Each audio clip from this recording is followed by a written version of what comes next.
Chapter 81. Dying while in slumber. Brother Kai, your behavior is very immoral. Elder Du, who was protecting himself with his walking stick Dharma artifact, said faintly, "Are you seeking to make a fortune by looting our corpses after we're all killed?" "That's not true. I've exhausted too much spiritual energy and don't have enough spiritual energy restoration pills. I can only look for them from the dead bodies of fellow Daoists." Kai Dao's face was not red, and his heart rate was calm despite being exposed. He quickly found an excuse for himself and glanced at the place where the stone was thrown. He scanned the surroundings with his divine consciousness, but could not determine where Songshi was. Even if he said that Songshi was here as well, if he did not make a sound or show his face, it would only make him appear silly. Hence he could only suffer this loss in silence. Facing the resentful expressions of Elder Du and the other cultivators, he hurriedly took out a chi replenishing pill from his storage bag and pretended to find it from the storage bag he had just touched. He then said in surprise, "I finally found a medicinal pill. Daoist Kai, please help us and escape together." Chen Yiling's face was pale, and she looked like she could collapse at any moment. If she did not have a high-level talisman protecting her body, she would have long been killed by the extraordinary invisible shadow guard's bone-breaking needles. Therefore, even though she knew that Daoist Kai was looting the corpse, she still pretended to be ignorant and asked for help. I'll do my best." Daoist Kai knew that he had no more chance to secretly loot the corpses. He could only activate his horsetail wisp Dharma treasure, causing a circle of lightning to spread out. Amidst the crackling lightning, he braced himself and went over to help. With the help of a 10th level Chi refinement cultivator, Old Du and the others, who could be killed at any given moment, could finally take a breather. At this moment, Wuxia and Chang Sunji's spiritual energy had been greatly depleted, and their condition was even worse than Chen Yiling and the others.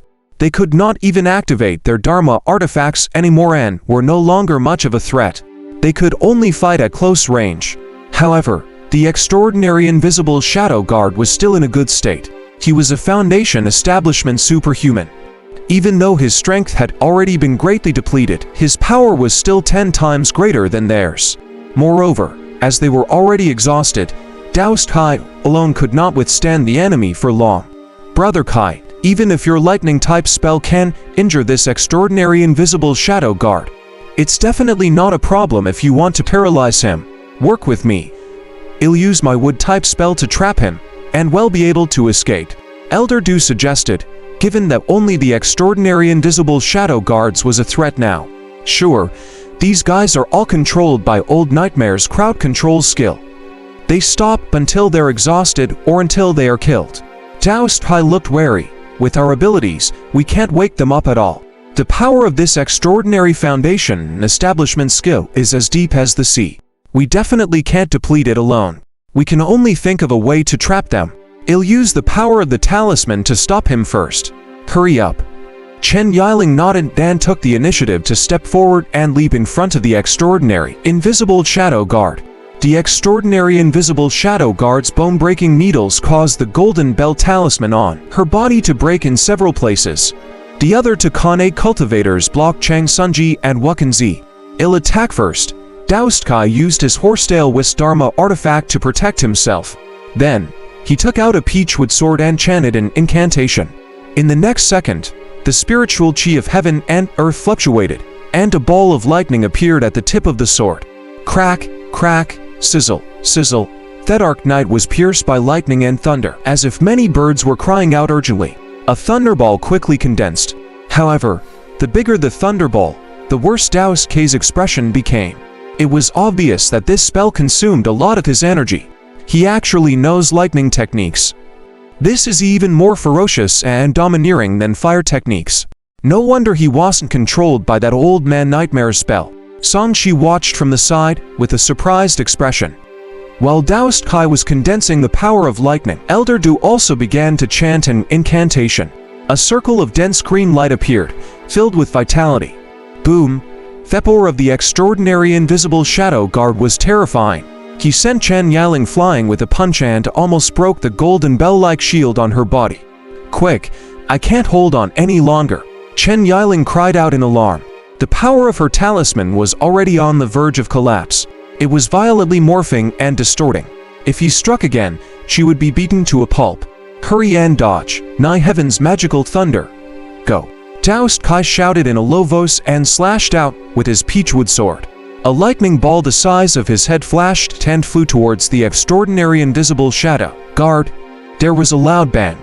The blinding white light shone brightly, and lightning snakes darted around him. The latter's entire body was covered in blue vital essence. Although his defense was barrier very strong, it was still not comparable to the protection of Dharma artifacts and talismans. Under the power of extreme yang lightning, the blue elemental energy was broken through. However, the power of the spell itself also dissipated greatly after that. It landed in front of the extraordinary invisible shadow guard, shattering his clothes and leaving a charred wound on his chest. However, this person's body was shining with a precious light. It was clear that he had cultivated a treasure body. In the end, the power of thunder didn't cause too much damage, only managing to paralyze his body momentarily. At this moment, Elder Du formed a hand seal and shouted, "Multiple thorns entanglement." The green light landed on the ground, and thorns as thick as an arm grew out of thin air. There were 9 of them, and they were like venomous snakes crawling out of the ground. They wrapped around the extraordinary invisible shadow guard tightly, making it difficult for him to move. "Let's go." Daoist Kai turned and ran. "Wait for me." Elder Du panted as he followed. The other Tukanate experts did not hesitate and quickly escaped. Chen Yiling glanced at Wuxia. After all, this guy was from the same sect as her. She walked over and knocked him out. Then she gritted her teeth and carried him away. As for Chang Sunji, no one cared about him. At this moment, he was still cursing feebly. When Chen Yiling and the others ran out, a jade plate suddenly appeared in the air. After it landed on the ground, the scenery within 100 feet suddenly distorted. Immediately, a fog rose and enveloped the extraordinary invisible shadow guard, separating him from the others who were breaking free and forming an array formation space. Sanchi appeared in the fog. He glanced at the invisibility talisman, which was much dimmer, and walked towards Chang Sunji with a cold smile. Given such a good opportunity, if he killed Chang Sunji now, he would never be mocked by him again. Swoosh! A flash of light from a sword flashed, and Chang Sunji's head fell off. The latter screamed, my head, my head. It's fine. I'm just dreaming. My head will grow out later, her. Chang Sunji consoled himself with a smile. He was still sleepwalking, but his eyes were slowly closing forever. Just like that, in his slumber, Chang Sunji lost his life. A foot appeared beside him. Sanchi looked down at Chang Sunji's head and muttered, "You're not dreaming. You're a real idiot." Sanchi grinned, "For you to die like this, I am going easy on you. That the *TCH Sanjia has to find a new boyfriend now. I need to tell her not to find someone like you next time. Otherwise, if they provoke me like you did, I'll have to kill them off again." However, this old man nightmare's methods are really terrifying. He still hasn't escaped being controlled even until his death. But that's good for me. You can't blame me for killing you now. Sanchi had a fearful expression. This was the first time he had encountered such a strange mind control method. It was even stranger than the so-called hypnosis. After all, it was not just one person who was killed this time, but more than 30 people. Without any special methods, they were used as tools to kill each other in their dreams, which resulted in them dying in the battle. I can't risk encountering that old fellow for the time being. It'll be troublesome if I'm targeted by him. With a look of fear, he turned around and looked at the guy who had already broken the thorns. His gaze was cold.